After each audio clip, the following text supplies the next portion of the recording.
Assalamualaikum warahmatullahi wabarakatuh. Waalaikumsalam. Salam sejahtera bagi kita semua, Ibu dan Bapak yang saya hormati. Hari ini kita tepat jam 10, 1 jam bersama senior planner. Kali ini dari DIY adalah Bapak Leksono Probosubanu, yang sebenarnya beliau adalah senior saya. Saya sudah senior, tapi beliau lebih senior dari saya. Jadi beliau seniornya senior. Karena beliau sebenarnya adalah generasi pertama menurut saya setelah Dr. Bondan Hermani Slamet almarhum yang mengembangkan perencanaan di UGM, di DIY. Sehingga Pak Leksono termasuk di dalam konteks angkatan yang pertama. Pak Cono ini mempunyai prestasi yang menurut saya perlu kita acungi jempol karena mendirikan Pusat Studi Perencanaan Pembangunan Regional di UGM khususnya yang berkecimpung di dalam konteks perencanaan baik regional, nasional. Lalu yang kedua adalah mendirikan Magister Perencanaan Kota dan Daerah, dulu MPKD namanya, sekarang menjadi MPWK di UGM pada tahun 94. S1-nya belum ada, tetapi S2-nya muncul lebih dulu. Ini adalah satu prestasi yang menurut saya perlu diacungi jempol. Tapi akhir-akhir ini memang beliau itu selalu kalau kita berbicara planning itu kemudian saya sudah anti planning. Saya tidak tahu nanti alasannya, makanya judulnya hari ini kan lebih banyak pada keluh kesah beliau selama menggeluti apa disebut disiplin ilmu perencanaan itu. Untuk itu Bapak dan Ibu, dalam 1 jam ini nanti kita bersama dengan Pak Leksono Probosubanu yang merupakan senior planner di DIY. Kami menyiapkan 3 atau 4 senior planner di DIY dalam proses untuk ke depan tahun ini ulang tahun 50 tahun IAP di Indonesia. Sehingga setelah Pak Sono nanti akan ada senior-senior lain yang akan kami tampilkan. Acaranya tadi sudah kita tampilkan di pembukaan tadi. Ini mumpung ada Pak Andi Simarmata sebagai Ketua Umum IAP Pengurus Nasional, saya minta Pak Andi Simarmata untuk memberikan opening speech-nya dalam 1 jam bersama senior planner kali ini. Monggo Pak Andi, silakan. Baik, makasih Mas Agam, Ketua IAP DIY yang saya hormati dan saya banggakan. Pak Leksono, saya ketemu lagi Pak, sudah lama nggak ketemu. Terima kasih ini kehormatan bagi kami di Pengurus Nasional juga untuk mendapatkan sharing dari Bapak, pengalaman dan juga pandangan ya, terutama dalam topik kita 1 jam ini, perencanaan di dalam era mungkin birokrasi policy itu memang bisa dikatakan kesalahan atau kegagalan birokrasi, dan ini sangat menarik sekali dan relevan karena memang saat ini kita sedang dalam era di mana perubahan itu sangat cepat, ada upaya deregulasi, upaya debirokratisasi, tetapi dalam tataran implementasinya kadang kita belum melihat itu ya, dan bagaimana sebenarnya planning itu apakah menjadi semakin birokratis ataukah dia kembali ke substantifnya. Makanya topik kami di 50 tahun ini sebenarnya adalah kembali ke awal untuk ke depan, ya, ke masa depan. Artinya kita lagi men-tracing back, Pak Leksono, men-tracing back dari akarnya. Kemarin kami buka di kampus, dekat kampus ITB, kita bikin acaranya. Nah, sekarang kita mau melihat akar ini sudah berkembang kemana. Nah, sekarang kita tracing ke Yogyakarta, ke DIY, dan tentunya Pak Leksono punya legacy yang cukup panjang, walaupun dalam waktu yang singkat mungkin ada yang bisa disampaikan kepada kami. Sehingga kemudian kalau kita mengenali akar kita, maka pohon yang kita harapkan itu bisa berbuah yang bermanfaat lah buat pembangunan kita dan masyarakat. Sekali lagi terima kasih Pak Laksono, Mas Agam selaku Ketua IAPDIY dan semua teman-teman pengurus IAPDIY dan peserta yang hadir pada hari ini. Memang ada juga acara kita di ruangan sebelah bicara tentang perubahan iklim. Tetapi tentu saja silahkan untuk kita sama-sama nanti mendengarkan dan kalau perlu pun kita bertanya dan berkomentar terhadap apa yang disampaikan oleh Pak Laksono. Terima kasih Pak. Saya kembalikan ke Mas Agam. Terima kasih Pak Andi selaku Ketua Umum. Dan selanjutnya saya langsung saja waktunya karena pendek sekali, saya minta Pak Laksono untuk memberikan paparannya. Dipersilahkan.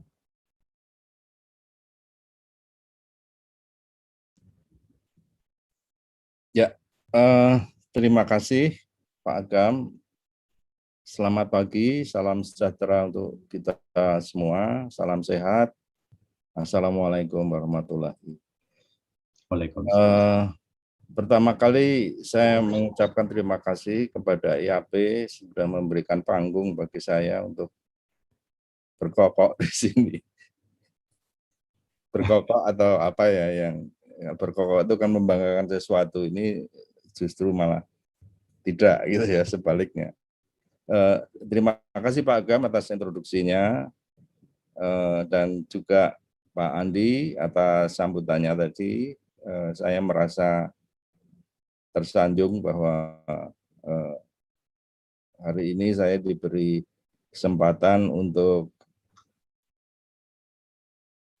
menyampaikan apa yang menjadi pikiran saya sudah lama. Ya, saya memang bisa dikatakan senior karena saya sudah ikut dalam proyek perencanaan kota itu sejak tahun 70-an. Jadi ini sudah 50 tahun saya menjadi perencana.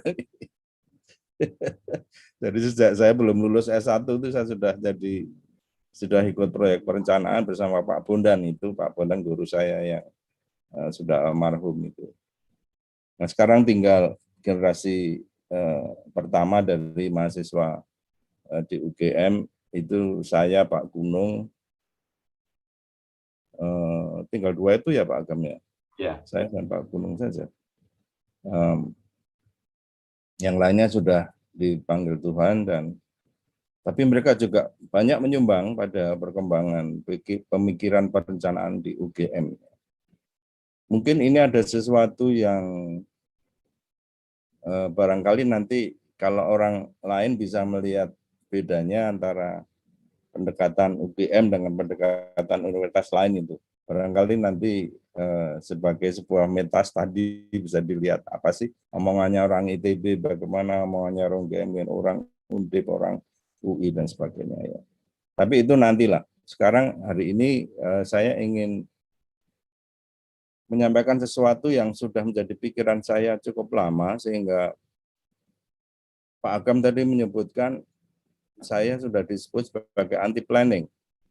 Sudah terlalu lama berkecimpung dalam planning sehingga sudah bosan dengan planning atau sudah bosan melihat bahwa planning itu efeknya tidak banyak.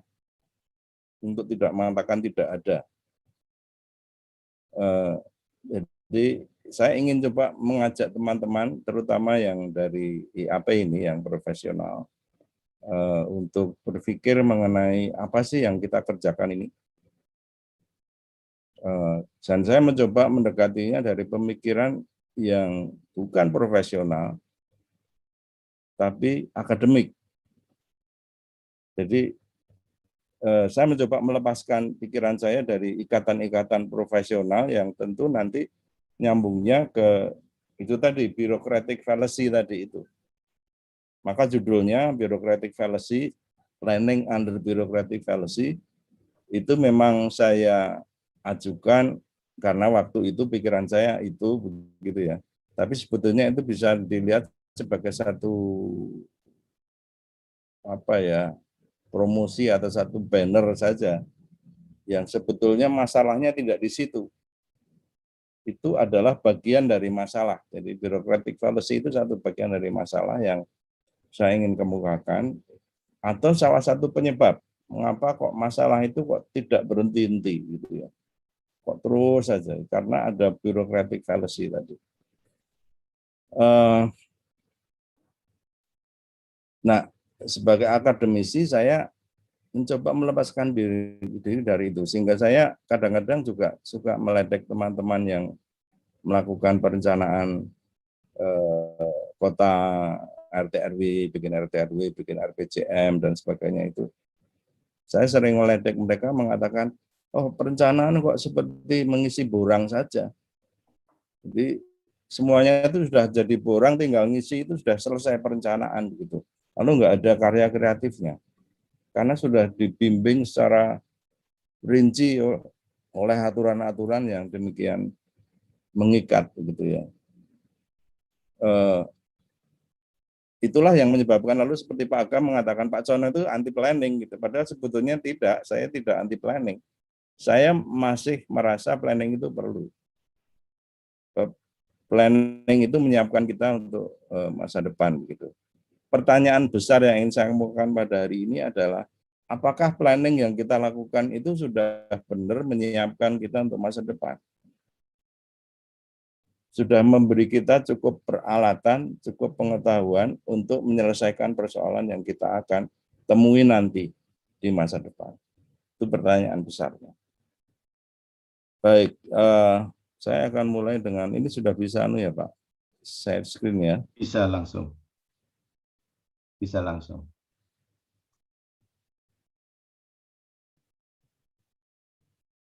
Ya,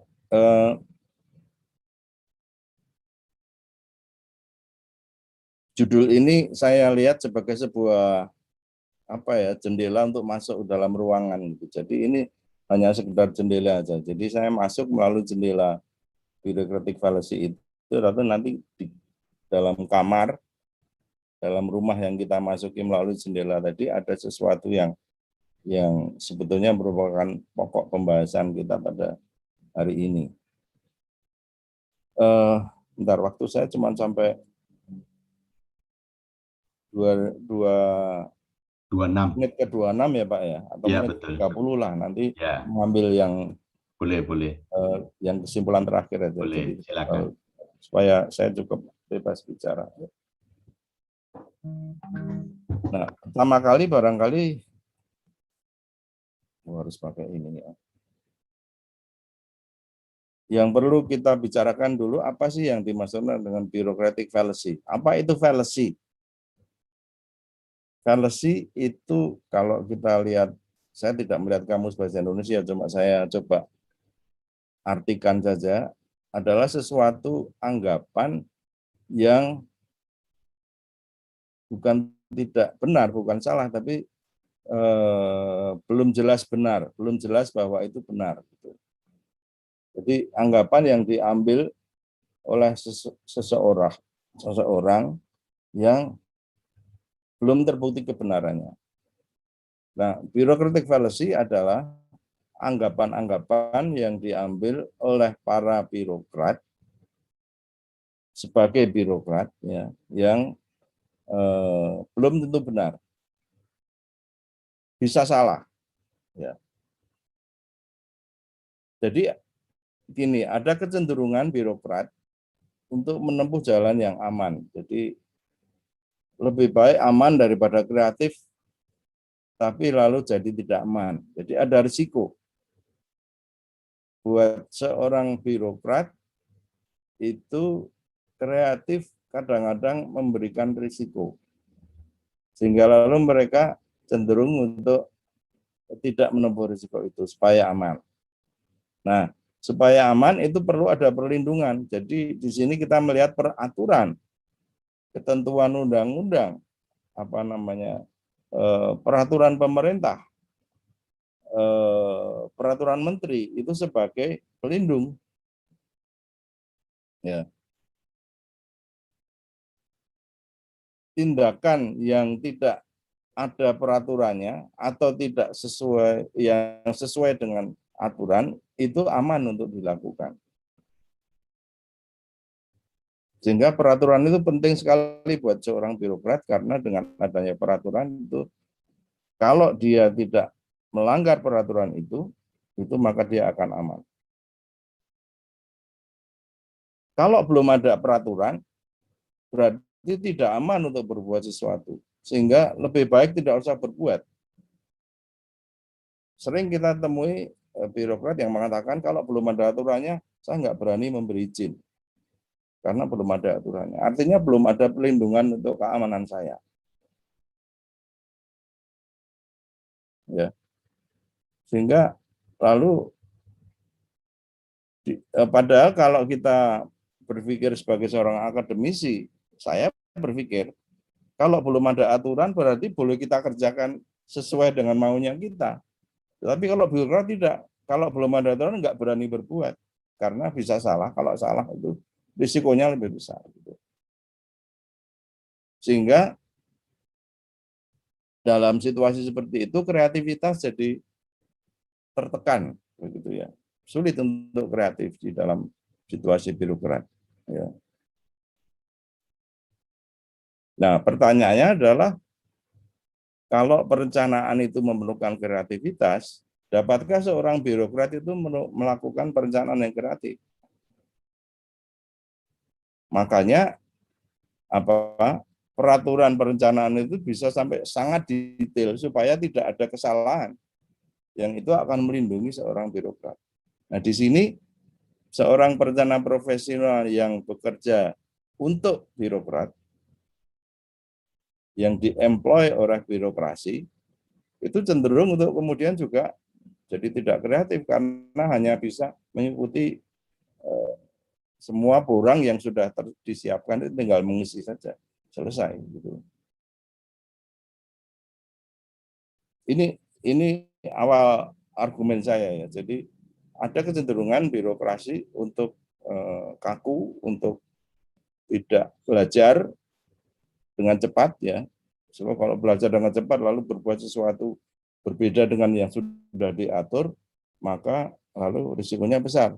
Jadi peraturannya dirubah dulu supaya lalu bisa mengerjakan sesuatu sesuai peraturan begitu. Merubah peraturan bukan hal yang mudah. Apalagi kalau peraturannya itu undang-undang, jadi sulit. Baik, di sisi lain, masalah perencanaan kota, ini kita coba batasi ke kota spasial gitu aja ya. Itu sifatnya selalu kompleks. Dan karena dia itu multi stakeholder, semua banyak orang yang punya kepentingan di sana, maka dia itu selalu mengandung unsur parsial.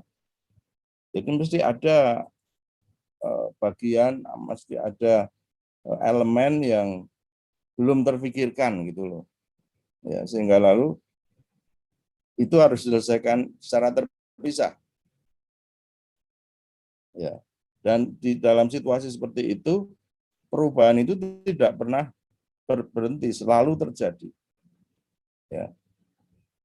Sehingga solusi yang komprehensif itu tidak menjawab seluruh masalah, karena banyak yang kecil-kecil yang belum terselesaikan itu. Perlu partial solutions, solusi-solusi yang parsial. Nah, apakah perencanaan kita merupakan sebuah jawaban atas masalah yang seperti itu?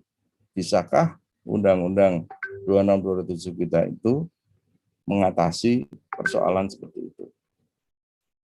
Menanggapi persoalan seperti itu dengan baik. Ini. Kemudian berikutnya kita mulai masuk ke dalam ruangan ini. Tapi sebelum masuk ke ruang utama, ini ruang depan dulu, ruang yang di bawah jendela. Saya ingin mengajukan pertanyaan untuk tidak dijawab, tapi untuk digagas saja bersama-sama. Terhadap para perencana profesional, teman-teman yang ada di IAP yang setiap tahun ini mengerjakan kota A, tahun depan mengerjakan kota B, berikutnya lagi mengerjakan kota C, semuanya dengan rumus yang sama, begitu, sehingga lalu kadang-kadang di dokumen kota C itu ada kota A di situ, itu profesional kan seperti itu. Yang penting sudah ada burangnya, jadi tinggal ngisi burang saja. Kalau lupa kotanya belum diganti ya selesai gitu lah.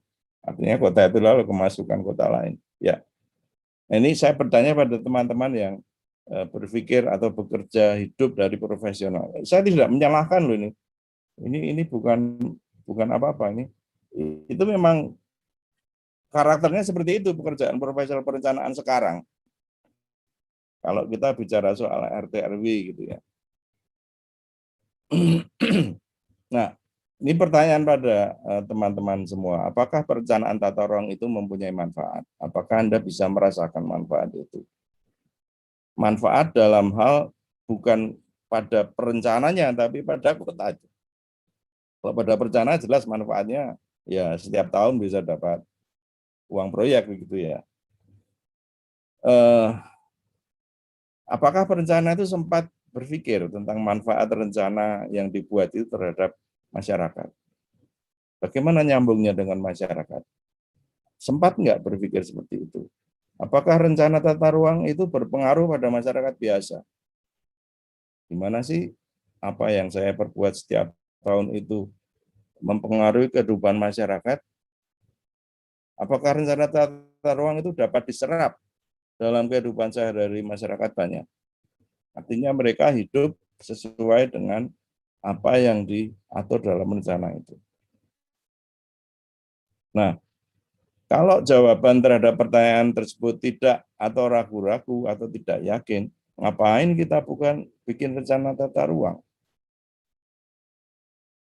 Kecuali untuk mencari sesuap nasi bagi para perencana profesional. Bukan sesuap nasi lah, kalau bikin perencanaan kan lumayan, bukan sesuap nasi lah hasilnya, tapi bisa satu sepeda listrik atau kalau belum mobil gitu ya. Ya, pertanyaan berikutnya, apakah tanggung jawab profesi perencanaan kita itu berhenti ketika tata ruang selesai? Ataukah kita harus memikirkan apa yang terjadi pada rencana kita? Apakah rencana kita itu mempunyai manfaat pada masyarakat? Apakah tujuan-tujuan yang ditulis di dalam rencana kita itu bisa dicapai di dalam kehidupan yang terjadi di masyarakat? Ini pertanyaan saja yang Anda masing-masing bisa mempunyai jawabnya. Nah, kemudian saya mulai masuk lagi ke ruang yang lebih dalam lagi,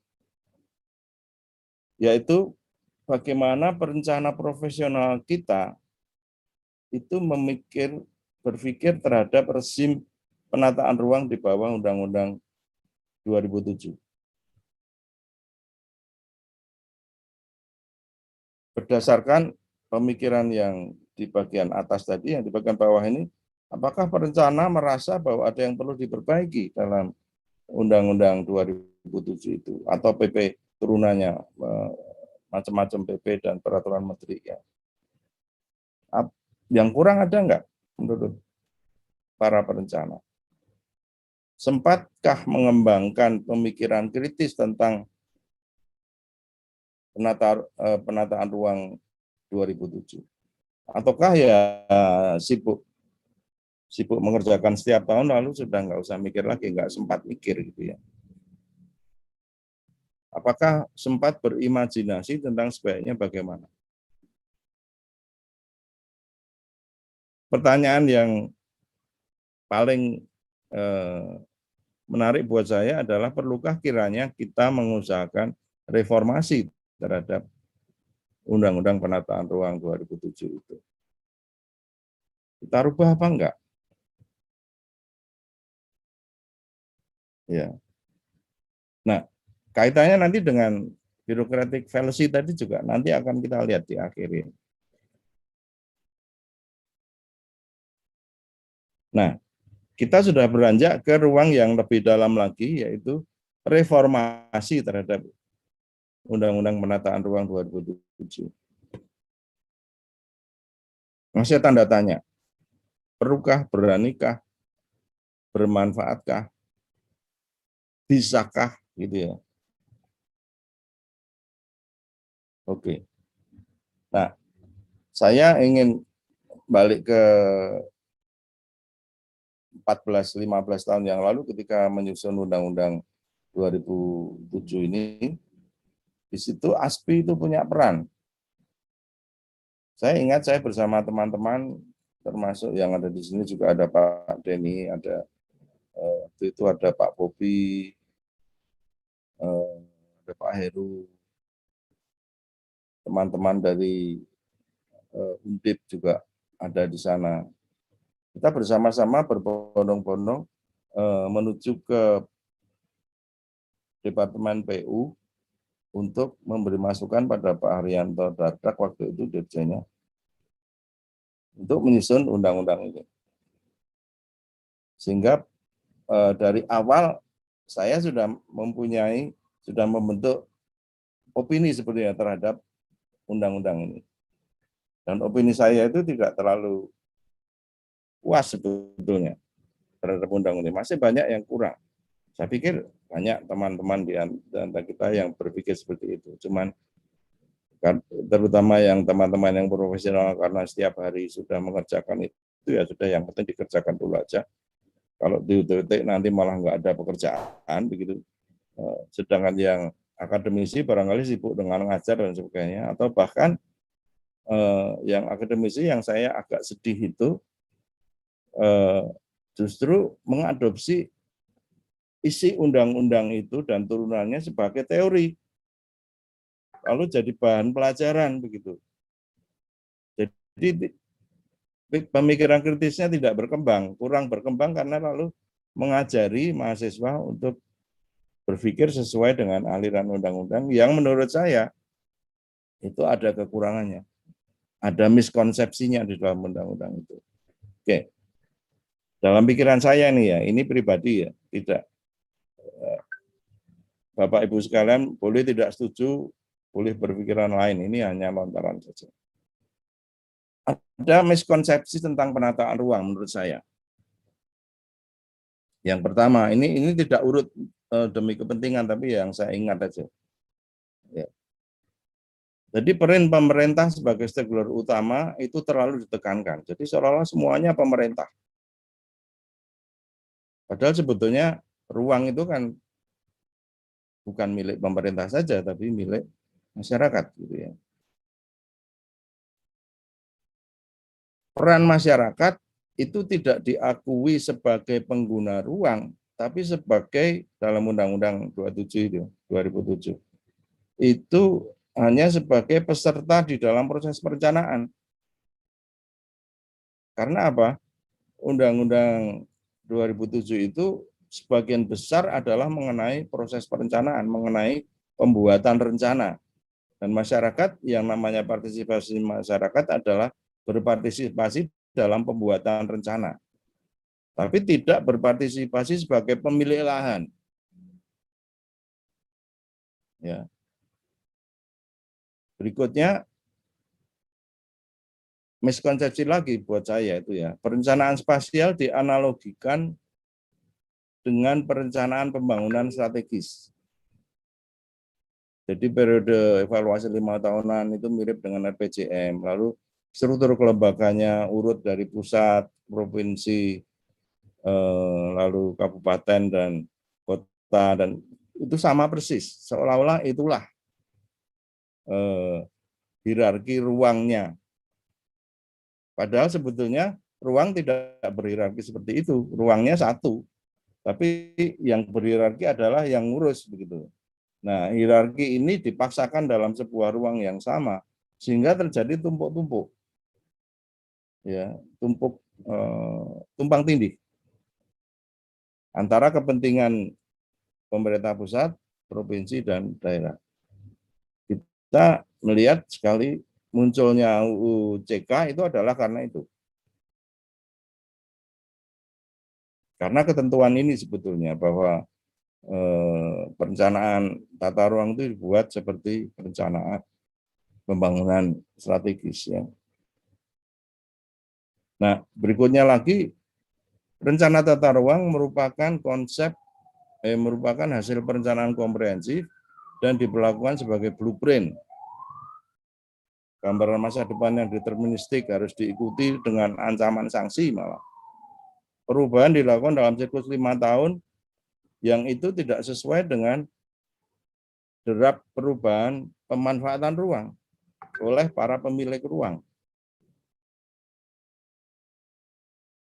Karakter perubahannya itu incremental, tetapi dikerangkai dengan pemikiran, dengan produk hukum yang sifatnya komprehensif dan blueprint, gitu ya. Itu tidak cocok, sehingga lalu yang terjadi adalah banyak justru kesulitan di dalam banyak hal ya.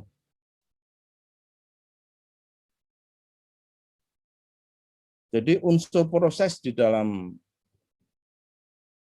UU-PR 2007 itu hampir tidak ada. Tidak ada unsur prosesnya. Oke. Kemudian berikutnya lagi. Mungkin bisa dilihat bahwa UU-PR 2007 itu sebetulnya merupakan kontinuitas dari sejak peraturan Menteri Dalam Negeri nomor 4 tahun 80 yang sangat terkenal itu dan sangat momentus gitu ya di dalam sejarah perencanaan di Indonesia. Lalu diikuti dengan Undang-Undang 24 tahun 92 dan kemudian direvisi lagi dengan Undang-Undang 2007 tadi. Itunya ada sebuah kontinuitas bahwa mereka itu adalah aturan-aturan yang membimbing penyusunan rencana.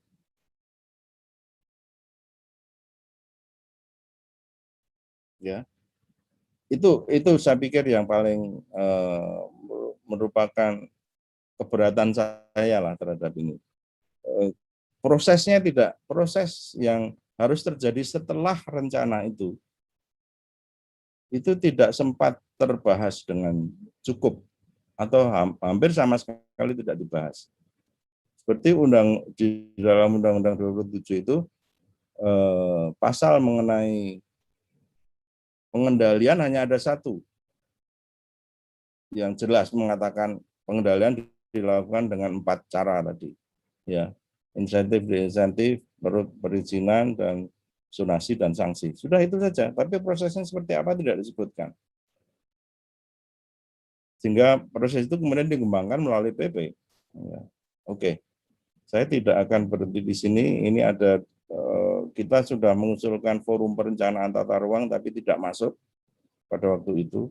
Kita juga menolak bahwa ruang terbuka hijau itu ditentukan 30% dalam undang-undang, tapi ya tetap masuk. Ya, kemudian kita masih mempertanyakan antara peraturan zonasi dan perizinan yang itu merupakan turunan dari 2 sistem perencanaan yang berbeda, itu semuanya ada di dalam sistem perencanaan kita, itu juga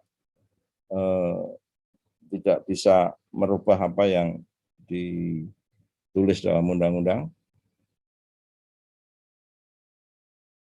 Ya, oke. Jadi itu hal yang dari pikiran saya ketika Undang-Undang 26/2007 itu disusun. Bentar, ini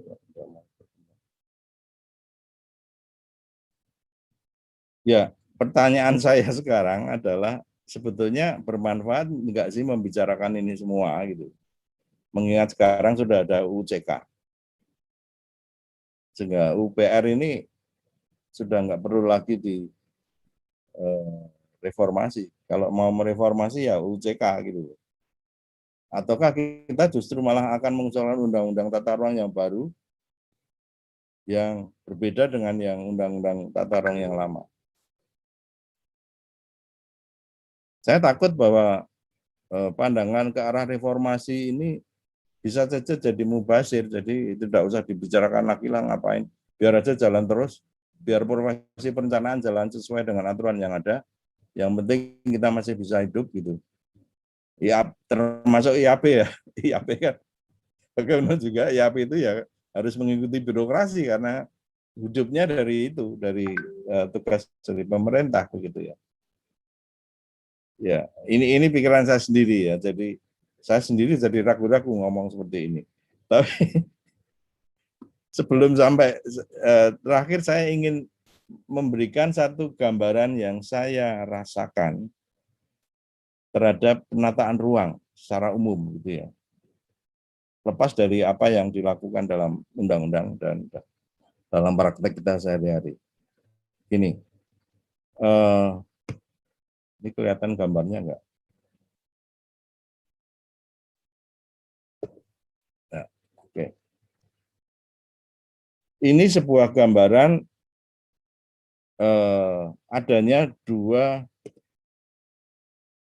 kelompok interest, dua kelompok kepentingan. Yang sebelah kanan adalah kelompok kepentingan para pemanfaat kota, pengguna kota, yang mereka mempunyai banyak jenis. Ada yang pertokoan, ada yang industri, ada yang perumahan, ada yang dan sebagainya. Yang semua mempunyai kepentingannya sendiri-sendiri. Sehingga ini multi kepentingan ada di sini. Lalu di sebelah kiri itu ada sektor publik. Ini mewakili kepentingan publik, kepentingan umum. Kepentingan umum itu ya kepentingan yang mungkin menjembatani kepentingan-kepentingan yang ada di sebelah kanan. Tapi intinya adalah ini adalah untuk kemaslahatan seluruh warga. Dan ini diwakili oleh pemerintah. Nah, ruang kosong ini adalah gambarkan sebagai ruang kota. Ruang tempat bertemunya kepentingan pemilik lahan ini dengan kepentingan publik. Pemilik lahan kebanyakan pribadi. Ya, ada yang pemerintah tapi juga yang paling banyak adalah para pribadi. Nah, saya melihat sistem perencanaan, sistem penataan ruang itu sebagai sesuatu yang ada di tengah-tengah antara kepentingan publik dengan kepentingan pribadi. Oke. Nah, muncul UPR. UPR itu sebuah alat untuk membicarakan atau berkomunikasi antar kepentingan publik dengan kepentingan pribadi. Ya. Nah, UPR ini seperti tadi dikatakan dibentuk bersama-sama dengan pendidikan perencanaan melalui ASPI pada waktu itu rencananya. Ya. Dan yang dibuat adalah fokusnya adalah pada rencana, membuat rencana. Sehingga lalu untuk itu butuh perencana yang dikoordinasi oleh Pak Andi dan Pak Agam. Ya, di sini. IAP. Nah, kemudian rencana itu masih ada di tengah. Ini bisa merupakan satu alat untuk berkomunikasi antara kepentingan publik dengan kepentingan pribadi. Jadi kepentingan publik mengatakan ini loh pribadi rencana kamu boleh berbuat seperti ini gitu di dalam memanfaatkan lahanmu. Ya. Tapi kemudian antara rencana ini dengan apa yang dilakukan masyarakat di dalam ruang itu masih ada gap. Nah, gap itu diisi menurut Undang-Undang Penataan Ruang dengan proses perizinan, dengan sanksi, dengan insentif disinsentif, dan ada juga IMB, ada IPL, ada FGD, ada seminar, ada publikasi, lalu kemudian muncul konsep yang kita belajar dari luar negeri, dari literatur luar negeri, ada TDR, ada TOD, dan sebagainya. Itu semuanya ada di dalam posisi setelah rencana. Kalau rencana sudah ada, kita perlu alat-alat itu agar supaya bisa mengarahkan atau bisa membatasi atau bisa mendorong terjadinya sesuatu di atas ruang. Namun alat ini belum tertata secara baik, masih pating pentalit begitu ya. Hanya disebut saja dalam undang-undang, setelah itu dicoba dengan PP diperkuat lagi, tetapi implementasinya juga masih belum jelas gitu ya, belum banyak hal-hal yang bisa kita pelajari dari praktek itu. Kecuali ada beberapa kota yang seperti Jakarta, barangkali sistem zonasinya sudah mulai mapan, lalu juga dari Jakarta muncul inisiatif dari Pak Ahok pada waktu itu untuk menggunakan diskresi, ya, untuk menggunakan diskresinya untuk membangun lingkaran Sudirman itu dengan pendanaan dari berdasarkan perizinan begitu. Tapi itulah ditolak oleh DPRD juga karena tidak mengikuti aturan. Nah, ini masalahnya di sini. Kalau aturannya belum ada, salah gitu. Padahal sebetulnya itu manfaatnya jelas sekali. Nah, kita ada di situ, ya. Kemudian muncul juga konsep-konsep seperti ini Pak Jun, Smart City, lalu ada urban regeneration dan sebagainya. Yang itu juga belum jelas bagaimana nyambungnya dengan perencanaan. Nah, kemudian dalam 5-8 tahun terakhir ini muncul sebuah masalah yang dirasakan oleh Pak Jokowi yang dia pergi ke Cina, kemudian mengajak investor untuk datang ke Indonesia untuk membangun ekonomi Indonesia, tapi ketika mau masuk daerah ditolak oleh daerah karena tidak sesuai dengan tata ruang. Di situ kita melihat sebuah perubahan yang mempunyai nilai strategis bagi pembangunan bangsa itu justru ditolak oleh daerah karena apa? Karena tata ruang. Karena tata ruangnya terlalu restriktif, terlalu blueprint, belum memikirkan proses bagaimana itu bisa ditampung yang seperti itu.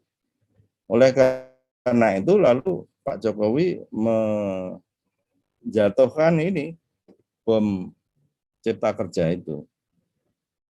Bongkar semua itu undang-undang UPR, jangan dipakai lagi, sekarang pakai ini modelnya. Jadi mana di situ sebetulnya itu juga saya pikir merupakan satu proses belajar yang menarik untuk kita dalami sebetulnya. Bagaimana kok itu bisa terjadi seperti itu, dan ini mungkin teman-teman yang ada di birokrasi, Pak Imam Sudrajat barangkali bisa cerita juga mengenai bagaimana proses penyusunan ini, karena beliau ada di tengah-tengah itu ya, penyusunan PP ini 21/2001. Saya melihat dalam PP 2001 itu pelajaran-pelajaran yang muncul dari kelemahan-kelemahan UPR 2007.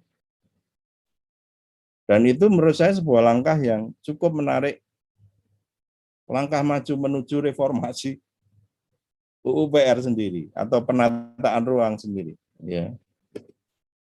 Di situ ada forum penataan ruang. Itu sudah mulai disebutkan di situ, forum penataan, bukan lagi BKPRD. Dan forum penataan ruang disebutkan itu isinya adalah masyarakat, ahli-ahli dari masyarakat, ya, termasuk asosiasi. Dan saya yakin nanti IAP sama ASPI pasti ada di situ dalam forum-forum yang ada. Lalu kemudian di situ juga ada sistem perizinan yang sudah dibuat lebih mudah dan prosesnya juga sudah lebih dijelaskan di sana. Ya. Lalu prosesnya sudah dijelaskan meskipun saya belum yakin betul apakah itu sudah benar-benar bisa berjalan begitu ya.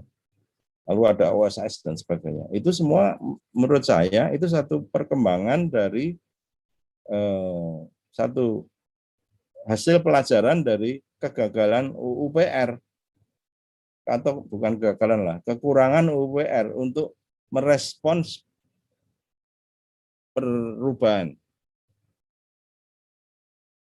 Nah, sekarang sebetulnya kalau sudah melangkah ke sana, mengapa tidak kita teruskan sekalian gitu ya? Ini kan sudah melangkah sedikit gitu ke arah itu. Kenapa tidak diteruskan? Ada satu konsep yang masih belum berubah dari UPR ke UCK ini atau PP 21/2001 itu adalah bahwa rencananya masih blueprint, masih 5 tahunan. Ya, ini yang nanti perlu justru kita teruskan diskusi ini agar supaya kita bisa menemukan mana yang bagaimana kita mendekati, memanfaatkan perkembangan ke arah proses ini. Yang dulunya itu sekedar blueprint, UPR itu masih hampir murni blueprint. Sekarang oleh UCK ditambahi proses sedikit. Ya, bagaimana kita memperbesar lagi proses itu sehingga lalu karakter blueprint yang kaku itu bisa kita kurangi. Nah, saya pikir saya akan berhenti di situ. Saya sudah lebih seberapa jam ini, sulit untuk tepat waktu yang seperti ini. Jadi saya kembalikan waktu kepada Pak Agam, barangkali ada yang ingin memberikan pendapatnya dan kita mulai diskusinya. Monggo. Terima kasih Pak Cono. Memang kalau sudah membahas ini bisa 1 hari kita nggak selesai-selesai ya. Apalagi tadi ada disentil juga ada forum perencanaan, penataan ruang dan sebagainya itu. Wah, itu kalau di IAP jadi ramai juga. Baik, acara berikutnya itu adalah diskusi. Monggo dari teman-teman kalau ada yang mau bertanya. Tadi ada pertanyaan Pak di chatting, bagaimana penataan ruang di negara-negara maju, Pak? Itu dulu, Pak. Sambil yang lain kalau mau menyiapkan, silakan. Monggo. Oke, itu kebetulan ditanyakan. Saya bisa berpikir seperti itu karena saya mempelajari undang-undang perencanaan di Amerika. Saya sekolah di sana itu dua kali ya, untuk master sama untuk doktornya. Di Amerika itu ada yang namanya undang-undang enabling law untuk zoning, ya. Itu ada di tingkat state yang dia memberi kemampuan, memberi kewenangan kepada pemerintah lokal untuk melakukan perencanaan zonasi, ya. Nah, di dalam undang-undang itu, di situ ada satu bagian yang saya lihat itu cukup besar, bagian ini kira-kira sepertiga dari volume undang-undang itu ya, jumlah kata-katanya itu sepertiga itu untuk mengurusi perubahan. Jadi ada yang kaku, yaitu zonasinya itu kaku, tapi kemudian ada sepertiga dari keseluruhan undang-undang itu ditujukan untuk menentukan bagaimana caranya merubah. Apa lembaga yang mesti ada, yang harus ada, namanya Board of Adjustment. Itu adalah lembaga yang melayani kalau ada permintaan dari pemilik lahan untuk merubah zone di mana dia berada. Kalau dia punya kepentingan yang berubah atau tanahnya itu dijual sehingga pemiliknya berubah, lalu pemilik itu ingin menggunakan itu untuk hal yang tidak sesuai dengan zona yang ditentukan, itu lalu ada kesempatan untuk melakukan perubahan.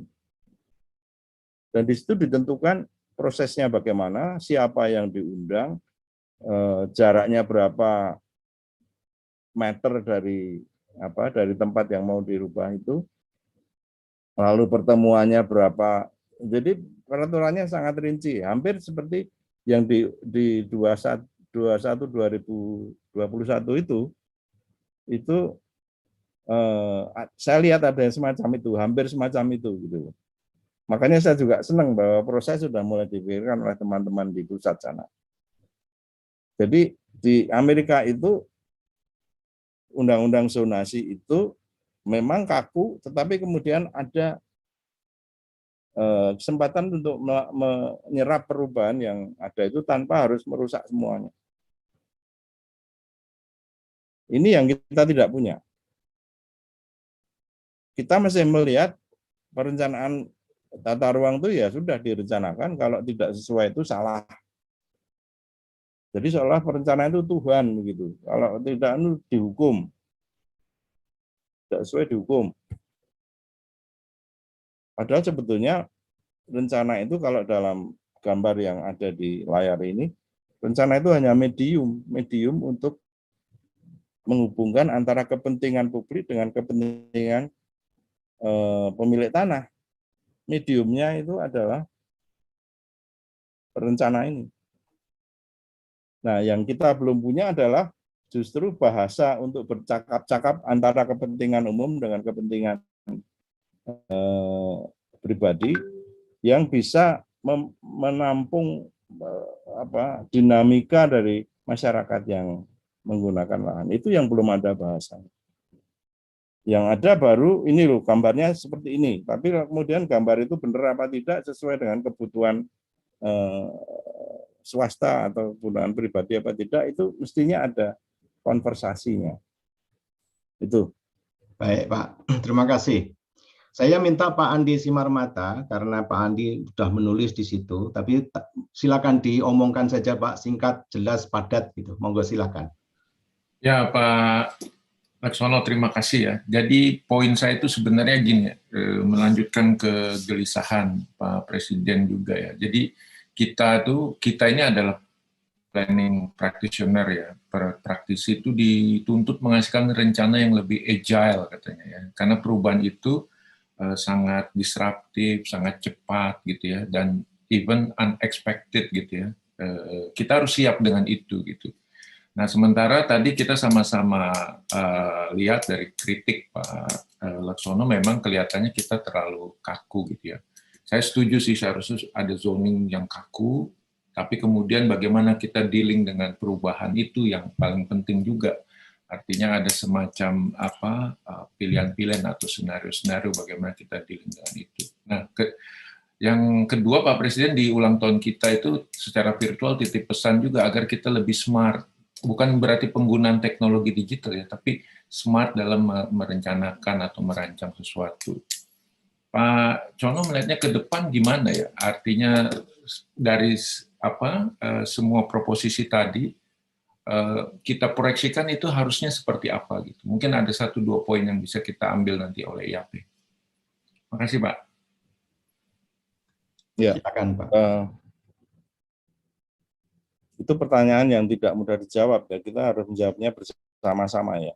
Sebab kita barangkali agak terlalu terikat pada konsep bahwa rencana itu adalah sesuatu yang pasti. Bahwa ya kalau namanya rencana ya harus diikuti itu. Jadi saya berpikir rencana itu adalah sesuatu yang fluid gitu ya, yang bisa metamorfosa gitu ya. Lebih alamiah sebetulnya kalau rencana yang bisa metamorfosa itu. Mengikuti perkembangan itu lalu bisa berkembang, tidak lalu pakai garis-garis yang kuat begitu lalu terus. Nah, memang kita harus pakai garis yang kuat kalau sudah berkaitan dengan properti misalkan. Properti ada batasnya, tidak bisa melewati. Tetapi bagaimana keputusan-keputusan yang diambil di dalam kita manfaatkan lahan antara para pemilik lahan dengan pemerintah yang membela kepentingan umum itu bisa terjadi dengan satu proses yang teratur begitulah. Ini ada satu faktor lagi yang tadi belum saya keluarkan, yaitu ini. Mana kok nggak keluar? Nah ini, faktor hukum, pengadilan. Itu sudah disebut di dalam 2121. Cuman belum jelas benar. Kalau di Amerika itu pengadilan itu keputusan-keputusannya itu membentuk tradisi perencanaan. Jadi keputusan pengadilan itu mempengaruhi bagaimana kita menentukan sesuatu terjadi di atas lahan atau tidak. Oleh karena itu maka di setiap sekolah perencanaan di Amerika itu selalu ada bagian yang cukup besar di dalam library-nya yang isinya adalah planning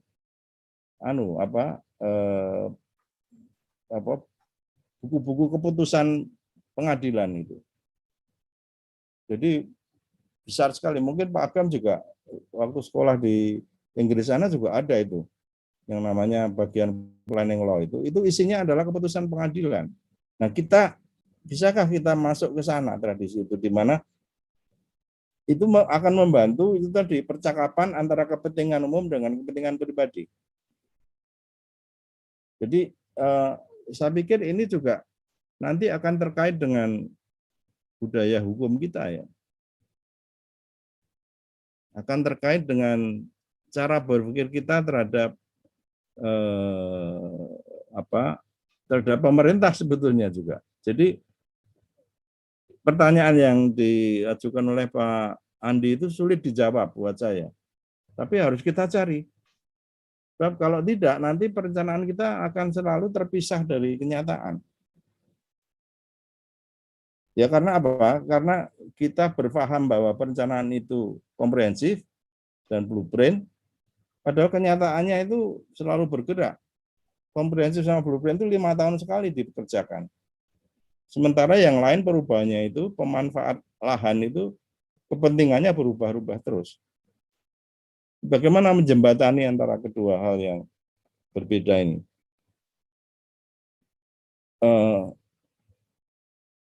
Sebetulnya kalau kita mau konsekuen, kita bisa belajar dari Inggris atau dari sistemnya Inggris sama sistemnya Amerika. Itu dua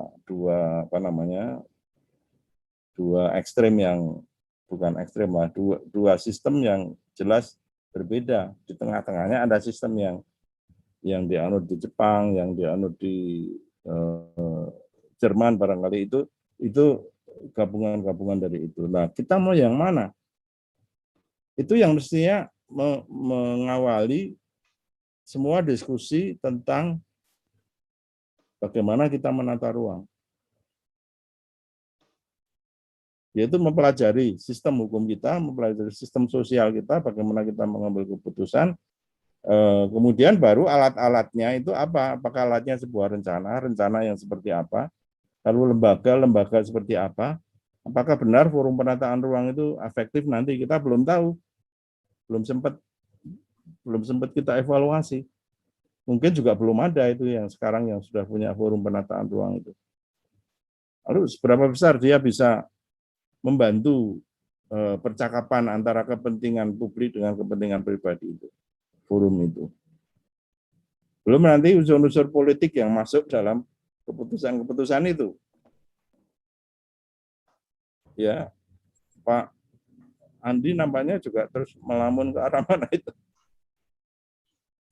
Lagi membayangkan kira-kira berapa lama nanti kita harus menyiapkan timnya ini.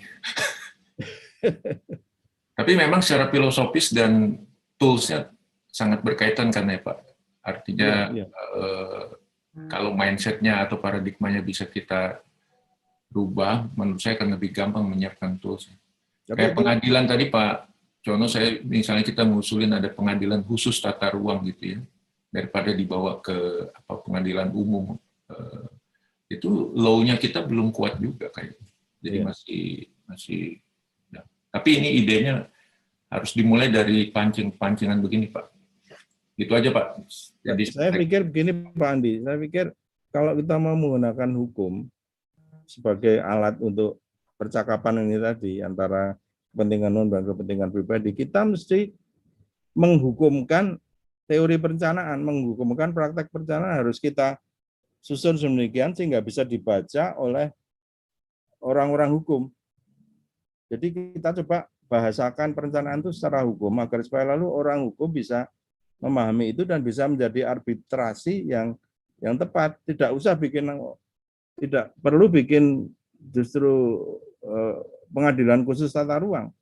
Tapi tata ruangnya yang kita bawa ke pengadilan dan kita bikin jelas untuk sarjana hukum. Ya. Ini satu hal yang menarik juga ya, karena ketika kami mendirikan pendidikan perencanaan di UGM tahun 94, itu kami barangkali satu pendidikan perencanaan pertama di Indonesia yang menerima sarjana hukum.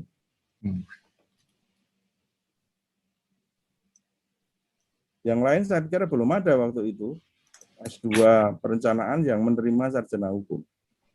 itu adalah kami berpikir begitu, kami berpikir hukum itu perlu diajari mengenai perencanaan agar dia bisa berbicara mengenai kepentingan perencanaan begitu. Sehingga kita juga sebagai perencana mesti membantu orang-orang hukum untuk memahami perencanaan itu seperti apa, tidak usah bikin pengadilan yang khusus perencanaan. Jadi bahasa perencanaannya di bahasa hukumkan gitu.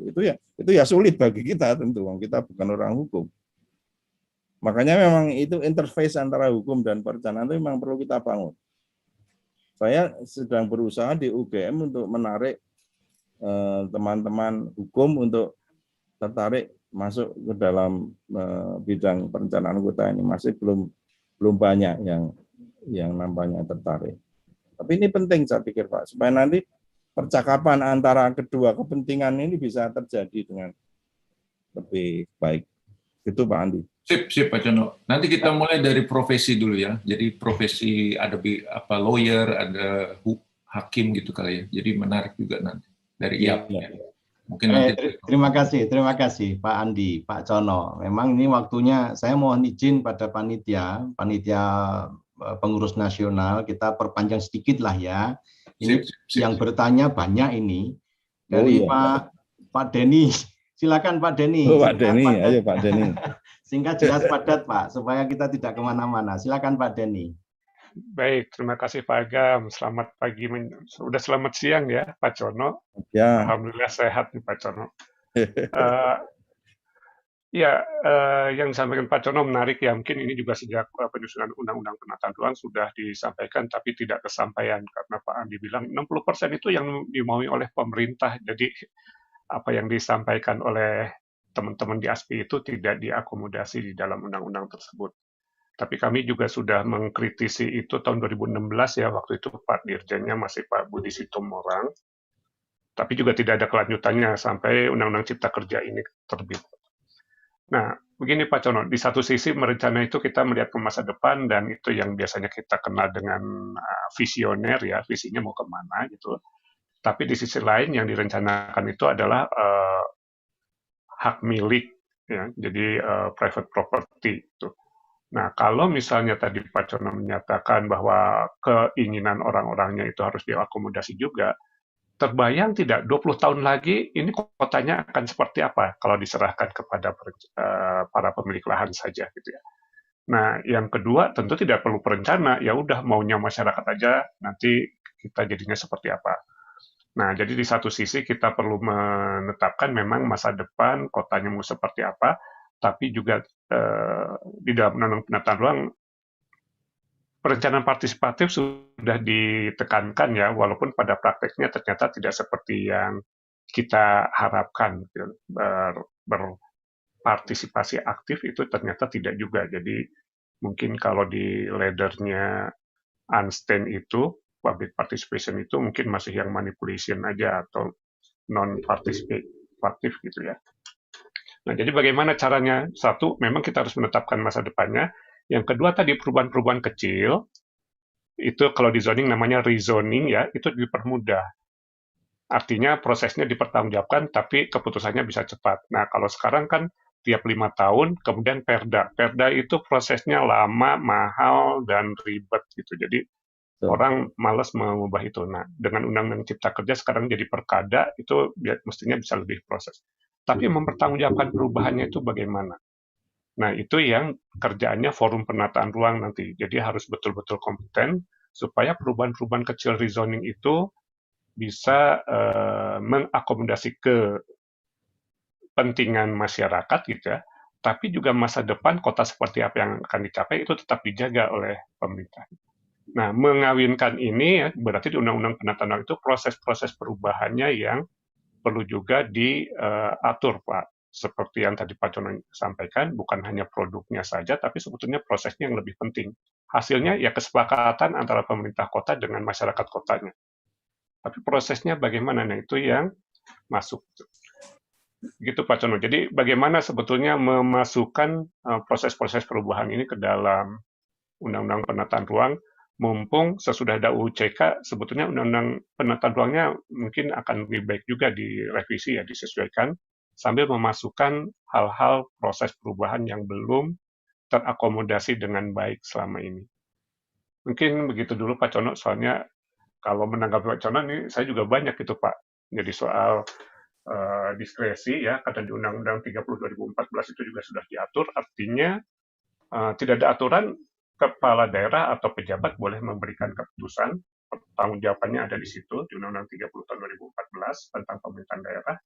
Kemudian juga perbedaan permen yang, kalau Pak Cono tadi menyebutkan permen ya nomor 4, Permendagri nomor 4 tahun 80 yang mendorong penyusunan RIK, RBWK, RTK itu ada proses, ada produknya, prosesnya, datanya seperti apa ya, analisisnya seperti apa.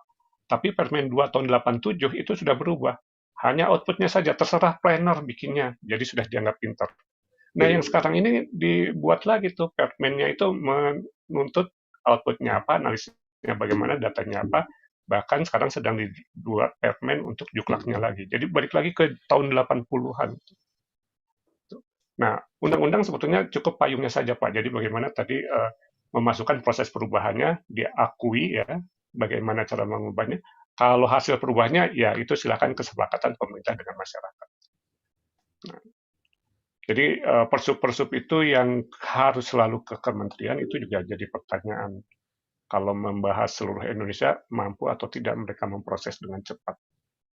Mungkin itu Pak Cono, terima kasih. Terima kasih Pak Denny. Pak Cono bisa di-exit screen-nya?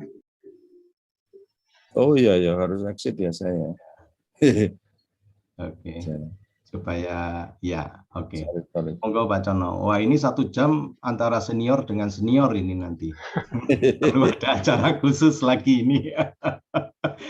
Monggo Pak Cono. Ini masih banyak yang bertanya, jadi saya. Ya itu Pak Denny lama nggak ngobrol lah kita lah. Kita mungkin harusnya ngobrol di tempat lain Pak ini. Kita pergi ke warung kopi Pak, ngobrol mengenai ini Pak. Tahun 98 ya Pak pertama. saya sendiri itu pertanyaan yang seperti saya katakan tadi tidak mudah dijawab. Jawabnya harus bareng-bareng kita. Artinya kita sampai seberapa jauh mau memberi kesempatan kepada semua pemegang kepentingan di kota itu untuk mengikuti dan juga ikut menentukan proses hasil perencanaannya itu.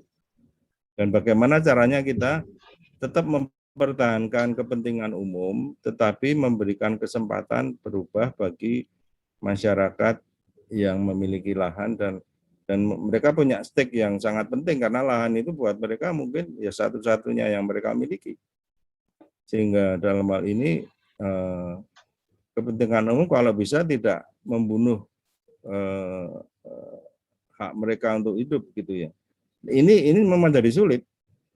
Makanya perlu semua kita mencoba semua cara untuk mengarbitrasi antara kepentingan pribadi dengan kepentingan umum ini. Ini saya hanya bicara secara umum sekali ya. Kalau didetailkan memang lalu jadi rumit. Dan mungkin bukan tempatnya sekarang ini untuk kita membicarakan sampai ke solusinya seperti apa ya. Hanya bisa mungkin nanti seperti Pak Andi, mari kita ngomong lagi. Misalnya begitu. Paling cuma sampai di situ. Tapi saya memang tahu ini bukan hal yang mudah. Gitu Pak, supaya tidak terlalu banyak kita bicara ke situ gitu kan. Terima kasih Pak Cono. Terima kasih Pak. Terima kasih Pak. Silakan Pak Benz. Pak Ben, silakan Pak Benz di dalam, saya tidak tahu nama panjangnya. Ini Benyamin. Mas Beni Sumut Benyamin. Oh, Beni Sumut. Pak Ben Sumut. Oke, silakan Pak. Singkat padat jelas Pak.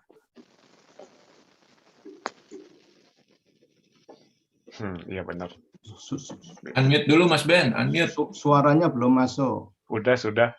Oke. Belum keluar. Belum keluar suaranya. Sudah masuk?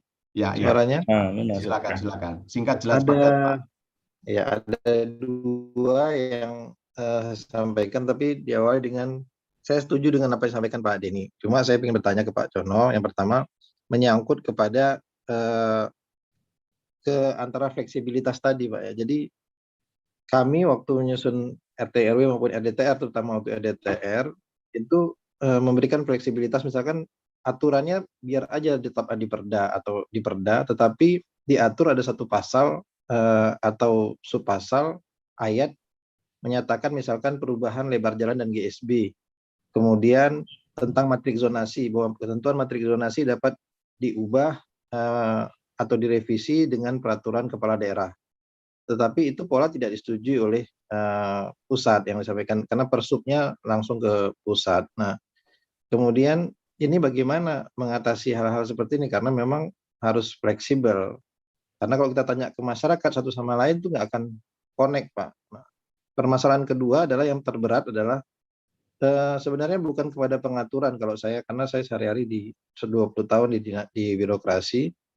Yang pertama bahwa apa yang kita tulis di tata ruang ini terwujudnya baru 20 tahun lagi. Ya, jalannya, drainasenya, sungainya, bahkan ke pemanfaatan ruang yang lain. Nah, yang kedua yang terberat adalah RTH, Pak. Kalau kita mau welcome terhadap investor, mendengarkan masyarakat secara keseluruhan, kewajiban 20% RTH publik itu siapa yang mau, Pak? Satupun masyarakat nggak ada yang mau tanahnya menjadi RTH publik yang 20%. Sementara kemampuan keuangan daerah pasti tidak akan mampu untuk membayar 20% defisitnya tadi, Pak, karena rata-rata di 7-10%. Nah, ini yang saya tanyakan, bagaimana memberikan yang disampaikan kegagalan di birokrasinya itu bagaimana di tingkat daerah. Jadi bukan kepada kesalahan di proses menurut saya, tapi di implementasi dan ketatnya aturan di permen maupun di proses persubnya, Pak. Ini terima kasih. Baik. Silakan Pak Cono. Ya, terima kasih Mas Ben. Memang yang saya maksudkan, karena Anda birokrasi ya, jadi saya tidak mengatakan birokrasinya gagal, tapi birokrasi itu memang mempunyai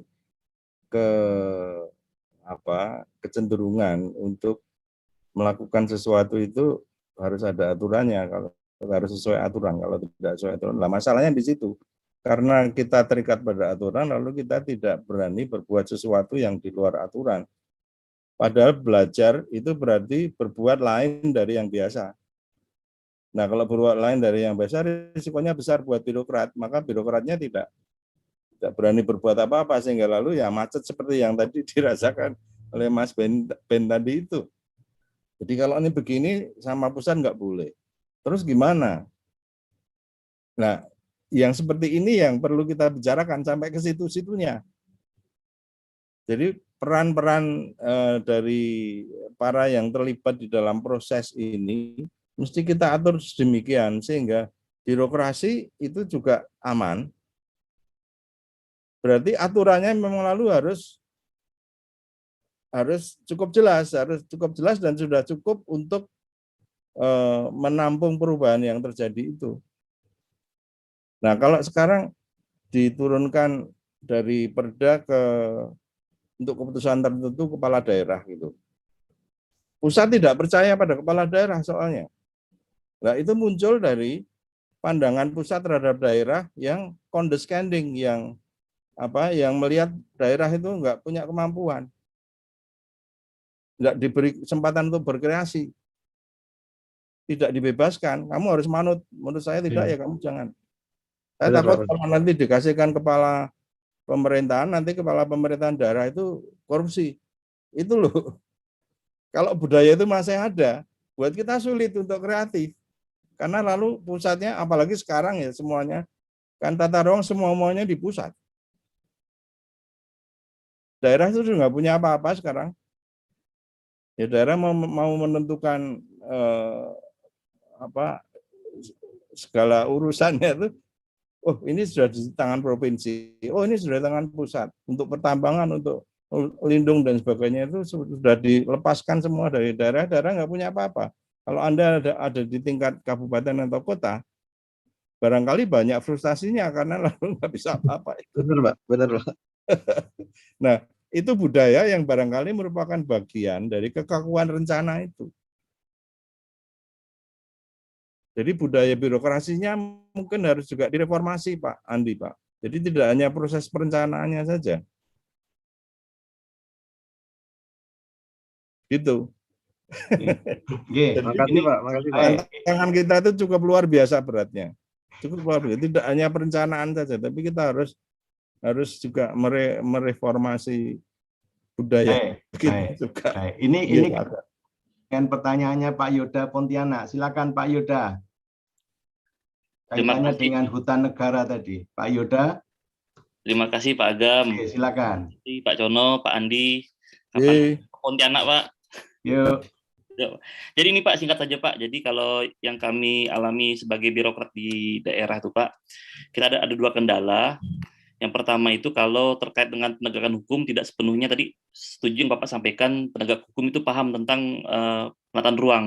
Lalu yang kedua kami lihat tuh dominasi kementerian tertentu atas nama hutan negara yang notabene sebenarnya hak adat atau hak rakyat di lapangan yang masih tanda kutip masih dianggap nomor 2 lah setelah aset, dalam artian aset ini adalah hutan negara. Kalau kita lihat secara sekilas Pak, bagaimana kreativitas ataupun ide-ide kreatif di birokrasi daerah bisa tumbuh. Yang sulit adalah gini Pak, tata ruang itu kan orang tua kita kan Kementerian ATR ya untuk saat ini. Tapi saudara-saudaranya Kementerian ATR yang dalam hal ini kita anggap sebagai paman-pamannya daerah, itu merecoki ataupun tidak memberikan ruang bagi daerah untuk fleksibel. Mungkin sementara itu saja Pak yang dapat saya tanggapi. Kita butuh dukungan dari pusat bagaimana kondisi ideal ini dapat terwujud ke depan. Makasih Pak. Ya, ya. Saya tidak mewakili pusat ya. Maksudnya ASPI Pak, mungkin dari ASPI bisa mendorong ini agar ideal ke depannya Pak.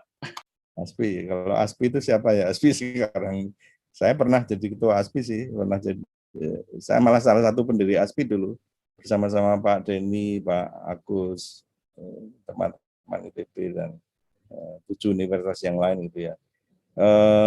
Memang saya pikir saya kembali ke tadi, ke jawaban pada Pak Benz tadi ya. Memang kita itu adalah korban dari sistem, mungkin korban bukanlah, kita anggota dari sebuah sistem yang banyak carut-marutnya, banyak pertentangan antar institusi, pertentangan antar undang-undang yang menyebabkan lalu mereka yang harus hidupnya dipengaruhi oleh institusi dan undang-undang itu menjadi tertarik ke sana kemari dan bingung. Saya sangat simpati pada teman-teman di daerah yang diombang-ambingkan oleh berbagai macam persyaratan yang ada di berbagai kementerian maupun aturan-aturan ini dan itu gitu ya, yang menyebabkan lalu tidak bisa berbuat banyak begitu terhadap masalah yang dihadapi sehari-hari yang nyata dilihat di bawah hidung itu masalahnya seperti itu, tapi nggak bisa diapa-apakan. Ini juga sesuatu yang akan menjadi syarat buat sebuah sistem perencanaan yang smooth tadi Pak Andi. Jadi antara kepentingan umum dan kepentingan pribadi tadi, bagaimana itu bisa disambungkan, itu adalah sebuah dibikin bisa berkomunikasi, itu persoalan nasional kita sebetulnya. Karena di dalamnya ada fragmentasi di dalam kementerian, ada fragmentasi dalam tingkat-tingkat pemerintahan yang kemudian bawahnya itu menjadi, di tingkat bawah sudah menjadi sulit untuk diurai kadang-kadang. Mungkin saya membuat satu pandangan yang pesimistik begitu ya terhadap ke depan, tetapi itulah yang kita hadapi sekarang menurut saya. Banyak yang harus kita lakukan. Baik Pak. Sudah? Iya, terima kasih. Mohon maaf. Masih banyak yang bertanya Pak ini. Pak Dimas, Sekjen IAP, monggo Pak. Masih ada? Ya, Pak Agam. Ye. Terima kasih, Pak Agam. Pak Cono, salam kenal, Pak. Saya Dimas dari pengurus nasional ini, Pak. Mungkin tadi banyak membahas soal kekakuan rencana gitu ya. Saya izin bahas sedikit atau menanggapi terkait kekakuan prosesnya gitu, Pak. Kita kan di Indonesia ini kita mengenal ada banyak sekali peraturan, Pak. Salah satunya peraturan yang isinya pedoman dan tata cara menyusun rencana tata ruang gitu. Misalnya pedoman penyusunan RT/RW, pedoman penyusunan RDTR gitu ya.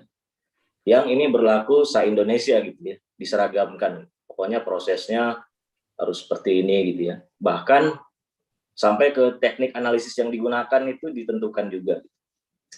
Data-data yang harus dikumpulkan ditentukan di situ. Pernah saya dapat cerita rekan yang sedang menyusun rencana tata ruang, rencana detail, Pak, rencana detail tata ruang di perkotaan yang sebetulnya sudah settle gitu ya. Lalu ditanya, Pak, ini analisis LQ-nya mana katanya gitu. Kok nggak ada gitu. Nah, padahal kan dari dulu juga sudah disusun ya, sektor unggulan sudah kelihatan lah kalau di perkotaan yang sudah padat itu. Tapi karena adanya pedoman-pedoman itu ya akhirnya seperti itu. Yang kedua juga persetujuan substansi misalnya, Pak, yang dipusatkan di pemerintah pusat gitu ya. Yang sebetulnya persetujuan substansi juga lebih banyak melakukan checklist ya, terhadap pedoman-pedoman, checklist terhadap berbagai hal ya, program-program. Karena kita juga mau membahas sedalam apa gitu ya, nggak ada waktunya gitu kan, mengurusi 500 kabupaten kota gitu, dan berbagai level rencana dari RT/RW sampai RDTR, sehingga akhirnya lebih banyak bersifat checklist itu. Dan ketika tidak terpenuhi ya pada akhirnya tidak bisa tidak bisa ditetapkan rencana-rencana tata ruang itu. Nah, menurut Pak Cono ini sebetulnya pedoman-pedoman penyeragaman proses ini baik untuk kita atau sebetulnya sebaliknya gitu, Pak? Apakah ini justru malah ya pada akhirnya para perencana ini menggugurkan kewajiban aja gitu, memenuhi checklist itu, sehingga kreativitas juga tidak muncul di situ. Ya ini keresahan aja, Pak, keresahan yang saya lihat begitu, Pak, beberapa tahun terlibat di praktik perencanaan. Kemarin saya sempat baca bukunya Horst Rittel, Universe of Design. Itu dia bilang proses-proses semacam ini justru adalah patologi atau penyakit dari perencanaan yang kemudian menyebabkan para perencana ini jadi malas dan ya sudah menggugurkan kewajiban saja gitu. Kurang lebih itu, Pak, menurut Pak Cono seperti apa, karena tadi topik kita ini bureaucratic fallacy gitu ya. Jadi saya raise isu ini, dan menurut Bapak seperti apa, dan juga ini mohon maaf kalau ada yang kurang berkenan dengan pandangan ini. Terima kasih. Mungkin itu Pak Agam. Ya, silakan Pak Cono. Saya setuju, Mas siapa tadi? Mas Dimas. Yeah.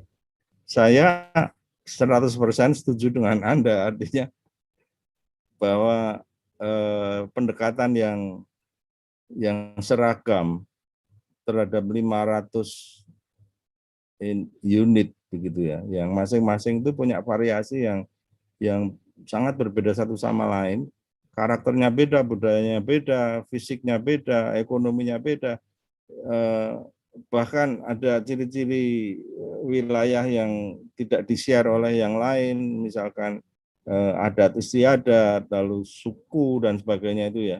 Itu semuanya adalah variasi yang mestinya mempengaruhi bahkan proses perencanaannya, tidak hanya produknya. Menurut saya begitu, kita kan negara yang sangat Bhinneka Tunggal Ika. Mestinya loh, kalau kita belajar dari Amerika misalkan, di Amerika itu perencanaan itu adalah sepenuhnya urusannya pemerintah lokal. Jadi yang namanya pemerintah negara bagian itu hanya memberikan undang-undang saja, hanya undang-undang yang memberikan kewenangan, enabling gitu ya.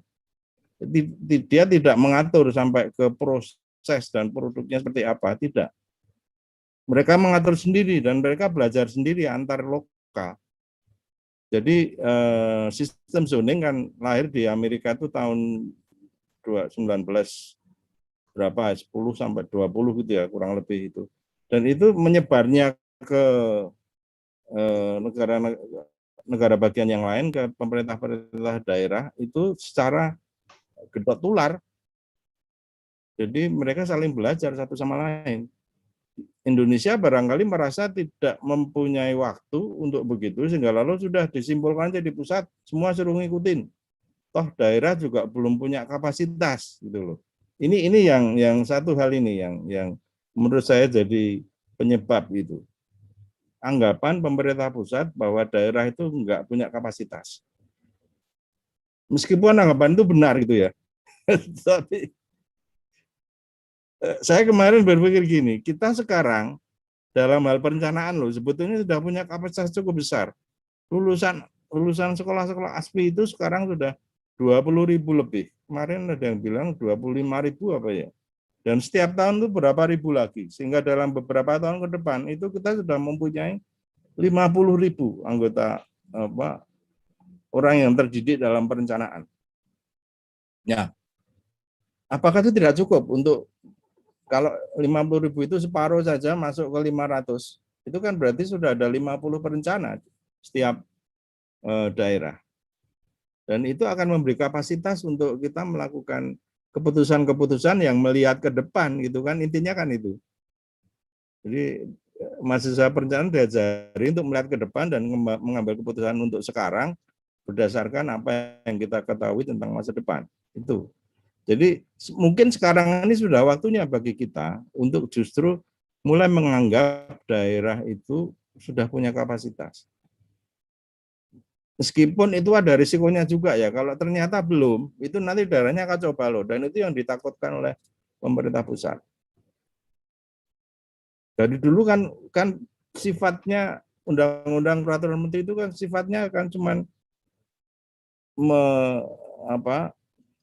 mencoba menambal kapasitas yang kurang di daerah. Nah, kalau sekarang penataan ruang itu terjadi di daerah terutama, kan yang ngatur izin dan sebagainya itu kan orang daerah. Itu berarti kan daerahnya yang harus kuat. Sekarang kita sudah punya kapasitas itu sebetulnya, masih tersebar di mana-mana. Mahasiswa lulusan di UGM kemarin yang ke Jakarta berapa persen? Banyak yang ke Jakarta, yang ke daerah kurang banyak. Nah, ini yang harus kita dorong. Ini ASPI juga bertanggung jawab untuk itu. Untuk mendorong lulusan itu ke daerah. Jangan hanya mau ke pusat saja. Pusat sudah terlalu banyak perencana, lalu malah kacau, malah terlalu banyak perencana. Oke, terima kasih Pak. Terima kasih. Dua lagi Pak, sebelum kita closing acara ini. Silakan Pak Irfan Munir. Singkat jelas padat Pak, monggo. Halo. Halo. Monggo Pak. Halo, Pak. Kayaknya saya tuh bukan bertanya, komen-komen saja sama Pak John. Monggo. Ya itu kalau soal tadi itu ada beda Inggris sama Amerika misalnya ya. Memang di kalangan orang-orang hukum yang saya ikuti, hukum pertanahan ya, memang dasar kita ini sama dengan Belanda dulu ya, turunan Belanda seperti Inggris.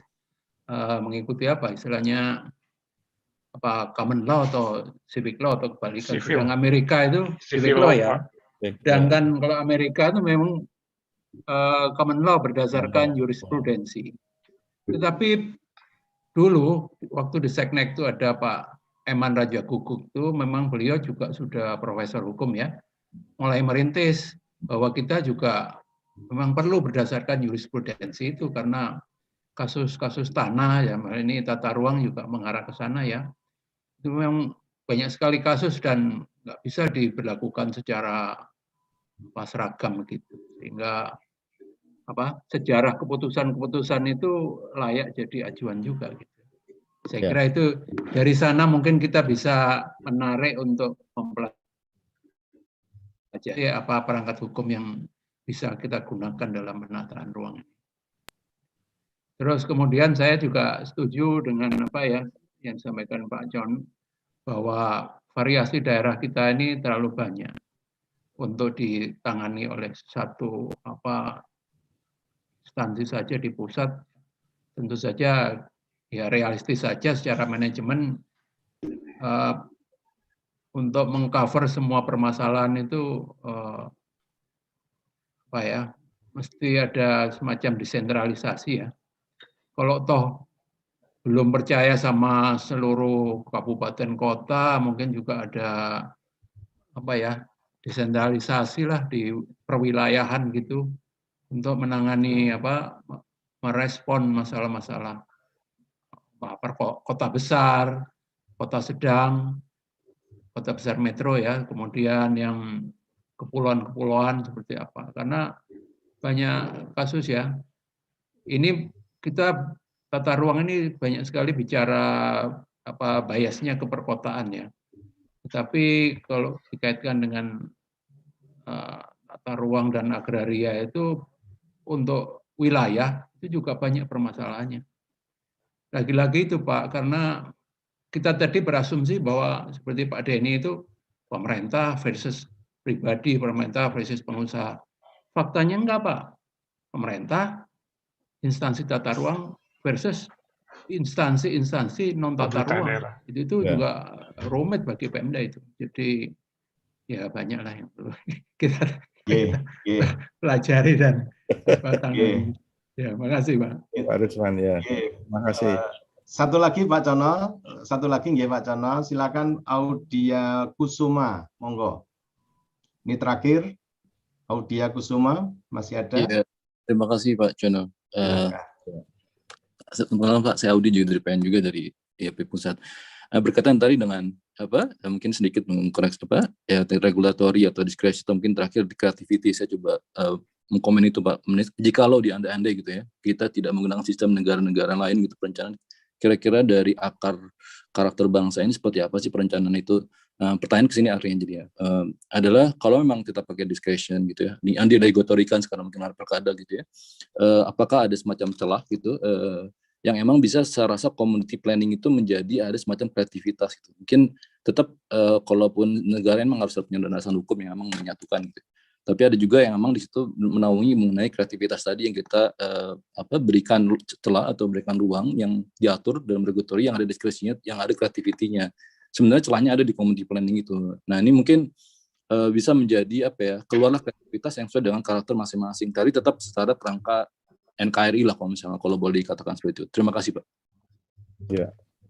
Terima kasih Mas Edi ya. Itu membuka satu ruang baru dalam diskusi kita ya. Ketika kita membuka kemungkinan bahwa perencanaan dilakukan pada tingkat level community. Yang levelnya mungkin RT, RW atau paling desa atau pedukuhan begitu ya. Itu saya pikir barangkali merupakan salah satu jawaban. Supaya lalu masyarakat itu betul-betul merasakan bagaimana dia punya peran di dalam mengatur hidupnya sendiri. Selama ini kan dia cuma diatur saja oleh kota, apalagi oleh pusat. Dia harus mengikuti apa yang ditentukan oleh pusat. Tapi kalau dengan kita mulai dari perencanaan pada tingkat komunitas, itu akan sangat erat dengan kehidupan sehari-hari masyarakat, sehingga lalu partisipatornya nggak usah dipersoalkan, sudah pasti. Nah ini soalnya lalu soal pada administratif atau manajerial, bagaimana kita memanage perencanaan yang dilakukan oleh begitu banyak entitas, tapi kemudian itu mestinya juga harus menuju pada satu kepentingan umum yang sama. Yang negara, sampai ke tingkat negara ya, kalau tidak belum lokal atau daerah itu. Tapi nantinya harusnya sampai negara. Tapi sekarang bagaimana kita mengumpulkan itu? Bagaimana ruang diskusi itu bisa kita bangun agar supaya terjadi sebuah komunikasi antara kepentingan yang ada pada komunitas dengan kepentingan yang ada pada tingkat daerah. Bagaimana itu disambung? Persoalannya di situ nanti. Nah kalau daerah ini sudah masuk dalam sistem birokrasi, pusat lalu dapat arahan dari pusat kan. Tapi lalu daerah ke sini itu yang lebih banyak. Kalau dari pusat ke daerah itu barangkali 500, ini dari daerah sampai ke komunitas bisa ribuan. Nah, itu juga satu sistem komunikasi yang harus kita bangun agar bisa terjadi dialog untuk membagi kepentingan tadi. Ini ya ngomong yang simbolik begitu ya. Nanti mesti harus diterjemahkan lagi menjadi yang lebih praktis gitu. Pak Agam, saya melihat ini banyak yang chat ini bisa direkam nggak ya? Saya nanti bisa. Ya, sudah, nanti bisa direkam, Pak. Ya, Bapak dan Ibu semua yang saya hormati, memang waktunya kalau kita membahas planning, birokratik, kemudian undang-undang tidak selesai dengan 1 jam, bahkan ini sudah 1,5 jam lebih. Saya kira saya minta Pak Cono untuk memberikan closing statement untuk menutup acara ini. Monggo Pak, silakan. Ya, teman-teman sekalian, saya pikir pertama saya mengucapkan terima kasih atas respons yang cukup menantang begitu bagi saya untuk menjawab, dan saya mohon maaf bila mana jawabannya mungkin tidak bisa memuaskan karena memang ini masih merupakan sesuatu yang saya masih mencari. Ini harus kita cari bersama-sama sebetulnya, sebab mendengar dari Pak Denny, mendengar dari Pak Resvan, mendengar dari Pak Andi dan teman-teman lain, Mas Ben, Mas Dimas dan sebagainya, itu saya melihat memang dimensi yang harus kita tata, yang harus kita kita merge gitu untuk membentuk satu sistem itu cukup kompleks, sangat kompleks.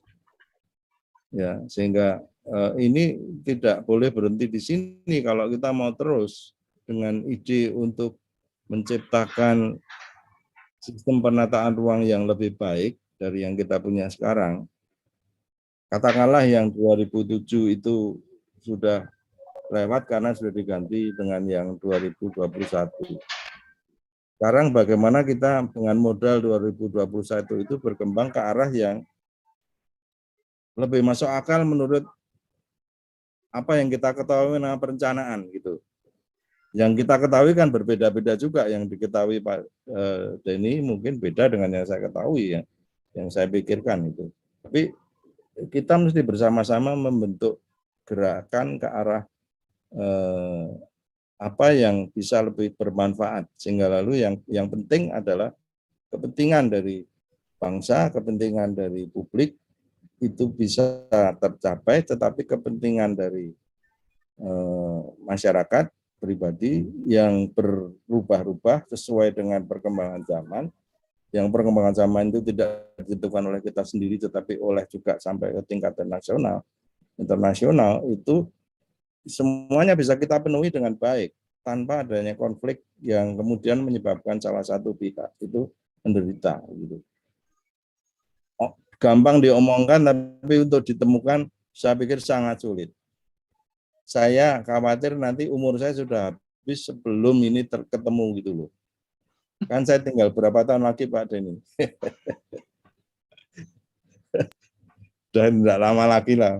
Paling 10 tahun aja udah cukup bagus itu. Yang umur Pak. Sebelum itu habis itu, enggak, ini kan sudah keluar malah Pak Imam. Ya, jadi monggo kita bersama-sama, ini Pak Iman ini tokohnya ini yang mestinya bisa berbuat sesuatu ini. Untuk nanti membantu kita bersama-sama mencari cara yang selalu lebih baik, menuju ke yang lebih baik untuk menata ruang kita yang kita miliki bersama-sama ini.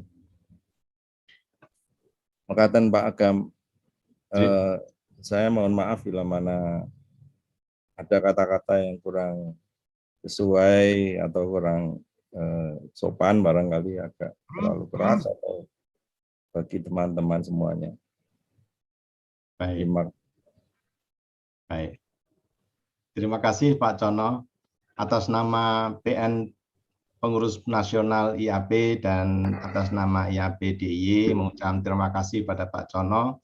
Saya tidak akan merangkum ini, sudah monggo silakan masing-masing. Dan terima kasih pada teman-teman peserta 1 jam bersama senior planner kita, Bapak Laksono Probo Subhanu. Akhirul kalam, terima kasih. Wassalamualaikum warahmatullahi wabarakatuh. Selamat sehat bagi kita semua. Waalaikumsalam. Terima kasih Pak Cono. Salam Pak Cono. Pak Cono. Terima kasih semua. Ini meetingnya harus digarisbawahi ini. Pak Agam, mantap Pak Agam. Terima kasih. Cakianus Pak Agam. Yo. Ya Pak Jono. Terima kasih Pak Pavianus. Ya Pak Jono. Makasih Pak Jono. Matur nuwun, sami-sami Pak. Sehat selalu Pak. Pak Rizwan, terima kasih Pak Rizwan. Saya angkatan kedua dulu. Saya pamit ya. Monggo. Pak Jono, Ya. senang ketemu. Terima kasih. Ini siapa dulu? Yutono. Ya Pak. Apa kabar Pak? Pak Hanto, apa kabar Pak Hanto? Saya matur nuwun. Hanto. Makassar, dari Makassar. Dari Ya. Ternate. Ya. Waduh, nyebar. Oke, saya izin ya, live. Ya, saya juga Pak. izin. Terima kasih. Saya juga pamit. Pamit Pak Cono, Pak Agam. Terima kasih. Kita lanjut terus ya nanti ya. Kita teruskan. Siapa? Makasih.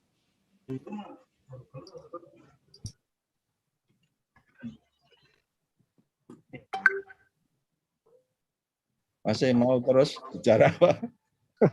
Kalau masih mau, saya layani gitu. Pak Cono. Nggih. Halo Pak Cono, saya Dambung Pak. Dambung, Bimbung. Gini Pak, saya juga ngalami Pak, yang Bapak katakan tadi ya, kegangguan birokrasi. Kan sempadan pantai itu di Undang-Undang 26/2007 kan minimal 100 meter ya. Bahkan Bantul dan Kulon Progo 200. Ini lokal DIY ini, mohon maaf. Itu kalau itu diterapkan saklek, hampir tidak ada kegiatan yang bisa dilakukan di sepadan pantai, Pak. Saya sudah kasih di DIY ini Pak, karena saya jadi sama Mas Andro itu di tenaga ahli di DPT DIY. Kami yakinkan bahwa ada diskresi peluang celah itu, tapi si birokrasi di Pemda mengatakan undang